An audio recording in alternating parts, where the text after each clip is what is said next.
قیام اللیل جو ہے اسے فرض نہیں ٹھہرایا تطوع. قرآن مجید میں بھی اس کا کوئی ذکر نہیں. احادیث میں اس کی تشویق و ترغیب پوری موجود ہے. ایک اور حدیث بھی ہم بعد میں پڑھیں گے اس پر. اس کا پس منظر کیا تھا کہ اس کو چھوڑ دیا گیا.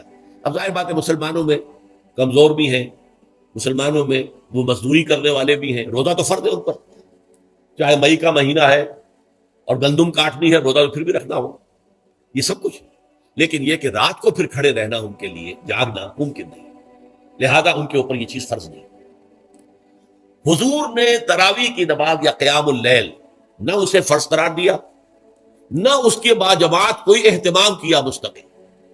صرف 3 راتیں آپ نے جماعت کروائی ہے, اس میں 8 رکعتیں آپ نے پڑھی ہیں کہ جو آپ کا معمول تھا تہجد کا وہی پڑھی, اور تہجد کے وقت ہی جماعت کرائی ہے. یہ ہے وہ حدیث. اس کے علاوہ کسی نماز تراویح جو ہے جو ہم پڑھتے ہیں 20 رکعتیں عشاء کے ساتھ متصل, اس کا کوئی ذکر نہ دور نبوی میں ہے نہ دور صدیق اکبر میں ہے. یہ دور حضرت عمر کی خلافت میں ہوا ہے, اور ہم نہیں کہہ سکتے کتنے سال کے بعد ہوا ہے. حضرت عمر رضی اللہ تعالیٰ عنہ کی خلافت کا دور جو ہے وہ تو 10 برس ہے, ہو سکتا ہے 5 برس کے بعد ہوا ہو, 6 برس کے بعد ہوا ہو, 12 ہوا ہے ان کے عہد. حضرت عمر ایک مرتبہ مسجد میں داخل ہوئے, مسجد نبوی میں, تو دیکھا کہ کچھ لوگ 8 10 12 جو ہے وہ ایک جو ہے حافظ کے پیچھے کھڑے ہوئے اور قرآن سن رہے ہیں, کچھ دوسرے کونے میں کھڑے ہیں, کچھ کہیں اور کھڑے ہیں, مختلف جماعتیں ہو رہی ہیں. تو انہوں نے سوچا کہ کیوں نہ ان سب کو ایک امام کے پیچھے جمع کر دیا جائے, اور اس کے لیے لوگوں کی سہولت کے لیے عشاء کے ساتھ متصل رکھ دیا جائے. اس لیے کہ تہجد کے وقت اٹھنا جو ہے وہ تو ہر کس و ناقص کا کام نہیں ہے, کہ عشاء کے بعد اگر تھوڑا سا اضافی وقت ہو صرف, تو یہ ہر شخص کر لے گا, مزدور بھی کر لے گا. لہذا آپ نے یہ نظام تجویز فرمایا کہ عشاء کے متصل بعد 20 رکعت نماز پڑھی جائے اور ایک امام کے پیچھے پڑھی جائے. یہ گویا کہ اجتہاد ہے حضرت عمر رضی اللہ تعالی عنہ. اس کو آپ نے خود بدعت بھی قرار دیا ہے, لیکن بدعت حسنہ. بدعت کس اعتبار سے؟ لغوی اعتبار سے نئی بات, اس لیے کہ حضور کے زمانے میں نہیں تھی, تو یہ اس طریقے سے ایک نئی بات.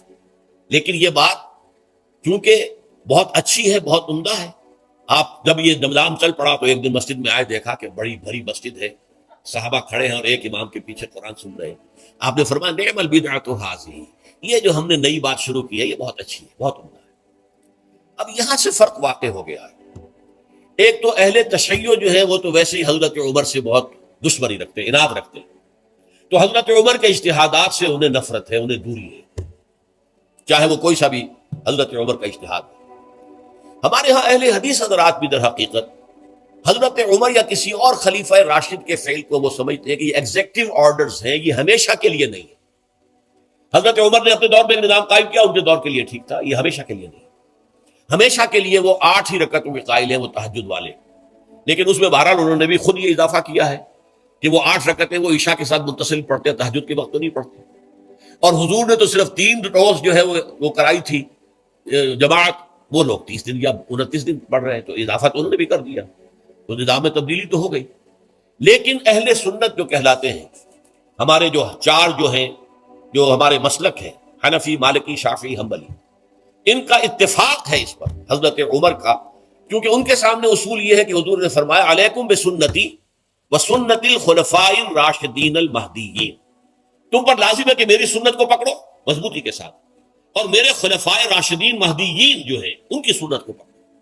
اس اصول سے یہ 4 فقہیں جو ہیں حضرت عمر کے اجتہادات جو ہیں ان کو بھی پابندی سمجھتے ہیں کہ تمام عمر کے لیے, قیامت تک کے لیے امت مسلمہ پر ان کی پیروی لازم ہے. لہذا اس میں اجماع ہے. اور یہاں تک کہ یہ سب سے آخری جو اس میں مسلک پیدا ہوا ہے زمانی اعتبار سے, سب سے پہلے مسلک جو ہے حنفی پیدا ہوا ہے, پھر مالکی پیدا ہوا ہے, پھر شافعی پیدا ہوا ہے, اور پھر حنبلی آخری ہے. اور امام احمد ابن حنبل بہت بڑے محدث بھی ہیں. مسند احمد ابن حنبل جو ہے وہ بہت بڑی کتاب ہے, بہت اہم کتاب ہے, جامع کتاب ہے. تو ان کے ہاں بھی 20 رکعتیں ہیں. چنانچہ حرمین شریفین میں, سعودی عرب میں, مکے اور مدینہ منورہ میں جو نماز تراویح ہوتی ہے اس کی 20 رکعتیں ہیں. لیکن اہل حدیث حضرات جو ہے وہ اس 8 کے اوپر اکتفا کرتے ہیں. بہرحال یہ ایک اختلاف ہے جو میں نے اس کا پس منظر بیان کر دیا. لیکن اس 20 رکعت نماز سے ادا کرنے سے, جو کہ زیادہ سے زیادہ 50 منٹ یا 1 گھنٹہ لگتا ہے, اس سے وہ قیام اللیل کا حق ادا نہیں ہوتا. قیام اللیل کا تو کچھ اور ہی تقاضا ہے. قیام کسے کہتے ہیں؟ یہ سورہ مزمل سے واضح ہوتا ہے. یا ایھا المزمل قم اللیل الا قلیلا نصفہ او انقص منہ قلیلا او زد علیہ ورتل القرآن ترتیلا. آدھی رات یا آدھی رات سے کچھ کم، یعنی تہائی رات یا آدھی رات سے کچھ زائد، 2/3 رات، یہ ہے قیام اللیل. چنانچہ سورہ مزمل ہی کی آخری آیت جو دوسرا رکوع مشتمل ہے جس پر، اس میں صاف کہہ دیا گیا ان ربک یعلم انک تقوم ادنی من ثلثی اللیل ونصفہ وثلثہ وطائفۃ من الذین معک. اے اللہ کے نبی، اللہ خوب واقف ہے کہ آپ بھی اور آپ کے ساتھ ایک جماعت بھی رات کو کھڑی رہتی ہے، 2/3 رات یا آدھی رات یا 1/3 رات. تو یہ سارا معاملہ جو ہے قیام اللیل کا، گویا کہ کم سے کم 1/3 رات پر اس کا اطلاق ہو سکے گا، یہ نہیں کہ 1 گھنٹے. اب اس کے ضمن میں دیکھیے حدیث پڑھیے، تیسری حدیث ہے ان عبداللہ ابن عمرو بن العاص رضی اللہ تعالی عنہ. یہ وہی عبداللہ ابن عمر ہے جن کی میں نے آپ کو حدیث پہلے سنائی ہے.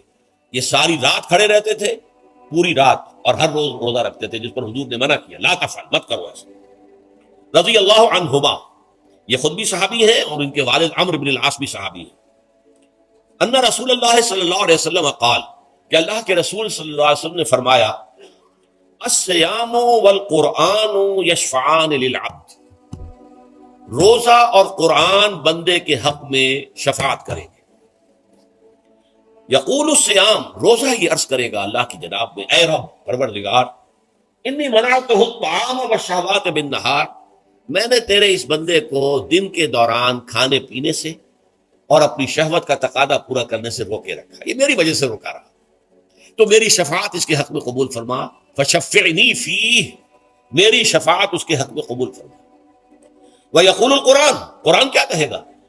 منعتہ النوم باللیل، میں نے اسے رات کے وقت سونے سے، نیند سے روکے رکھا. فشفعنی فیہ، تو اس کے حق میں میری شفاعت قبول فرما. حضور فرماتے ہیں فیشفعان، ان دونوں کی شفاعت قبول کی جائے گی. یہ ہے قیام اللیل.